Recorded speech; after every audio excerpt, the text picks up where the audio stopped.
കായംകുളം നഗരസഭയിൽ സ്കൂളുകൾക്ക് ആവശ്യമായ സാമഗ്രികളുടെ വിതരണോദ്ഘാടനം നടത്തി. 48 ലക്ഷം രൂപയുടെ സാമഗ്രികളാണ് വിതരണം ചെയ്തത്.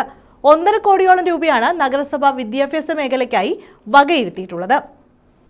ഗവൺമെന്റ് സ്കൂളുകൾക്ക് ആവശ്യമായ computer, printer, bench, desk, white board, SPC വിദ്യാർത്ഥികൾക്ക് ആവശ്യമായ band set, projector, sound system, boys higher secondary സ്കൂളിലെ ലാബിലേക്ക് ആവശ്യമായ AC, ഓഡിറ്റോറിയത്തിലേക്ക് കസേര, അധ്യാപകർക്കുള്ള മേശ, കസേര എന്നിവയാണ് വിതരണം ചെയ്തത്.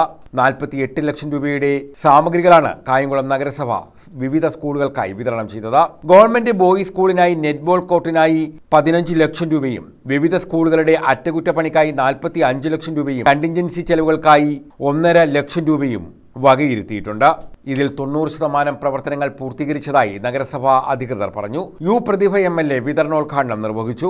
ഞാൻ എപ്പോഴും നിയമസഭയിൽ പറയാറുണ്ട്, എന്റെ മണ്ഡലത്തിലെ വർക്കെല്ലാം പട്ടാളത്തിൽ കൊണ്ട്, കാരണം പട്ടാളം ചെയ്താൽ അതിൻ്റെ അത് പ്രശ്നമൊന്നും ഉണ്ടാകും, മിലിറ്ററി ചെയ്യണം ഞാൻ എന്നും പറയാറുണ്ട്. പക്ഷെ അതൊരു തമാശയായിട്ടാണ് നിയമസഭയിൽ എടുക്കുന്നത്. കാരണം എന്താണെന്ന് വെച്ചാൽ അതിന് പ്രൊവിഷൻ ഇല്ലല്ലോ.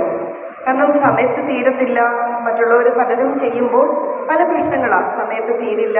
ഇനി ഏജൻസീസ് ഇവരൊക്കെ തമ്മിലുള്ള പ്രശ്നം തന്നെ. കായംകുളം നഗരസഭയിൽ ഏറ്റവും പ്രധാനപ്പെട്ട 2 കൺസ്ട്രക്ഷൻ കോടിക്കണക്കിന് രൂപയുടെ നടക്കുന്ന, ഒന്ന് തിയേറ്ററും ഒന്ന് ആശുപത്രിയാണ്. 62 കോടി ആശുപത്രിക്ക്. നഗരസഭാ ചെയർപേഴ്സൺ P. ശശികല അധ്യക്ഷത വഹിച്ചു. വിദ്യാഭ്യാസ standing committee chairperson Shamila Animon, vice chairman J. Adarsh, Mayadevi, Sulfikar, Farsana Habib, Akhil Kumar, സൂര്യ ബിജു, ഗംഗാദേവി, വിജയശ്രീ, രാജശ്രീ കമ്മത്ത, രഞ്ജിതം, ഷാമില സിയാദ, നഗരസഭാ സെക്രട്ടറി സനൽ തുടങ്ങിയവർ പങ്കെടുത്തു.